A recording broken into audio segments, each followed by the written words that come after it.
तलाशी कराची वालों ने नया साहिली पिकनिक पॉइंट दरियाफ्त कर लिया। कराची पोर्ट से मुत्सिल डीप सी कंटेनर्स पॉइंट, जो चाइना पोर्ट के नाम से मशहूर है, सफेद तिकोन पत्थरों के बाइस मुनफरिद नजारा पेश कर रहा है। लहरों का जोर तोड़ने के लिए टेट्रापोड नामी मुनफरिद पत्थरों पर कोई सेल्फीज बनाता नजर आया तो कोई इन पत्थरों पर चढ़ने उतरने की मुश्क करता दिखाई दे रहा है।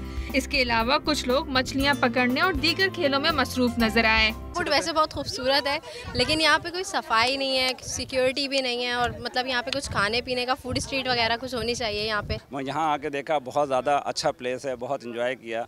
चाइना पोर्ट पर खाने पीने के स्टॉल्स भी अवाम की तवज्जो का मरकज बने हुए हैं, लेकिन बड़ी तादाद में अवाम की आमद से यहाँ गंदगी तेजी से फैल रही है। यहाँ पर सब कुछ ठीक है, लेकिन ये है कि रेस्क्यू नहीं है और सिक्योरिटी वगैरह नहीं है जो होनी चाहिए। फ्यूचर में आई होप कि हो जाएगी वो। देखा जाए तो इतना खास मतलब इतनी खास सफाई नहीं है, क्योंकि जो कॉर्नर पे है ना बहुत गंद वगैरह, तो उसी वजह से बंदा मतलब लोग बार बार वहाँ पे जा रहे हैं। शहरियों ने इंतजामिया से इसे बाकायदा तफरी मुकाम का दर्जा देने का मुतालबा किया है।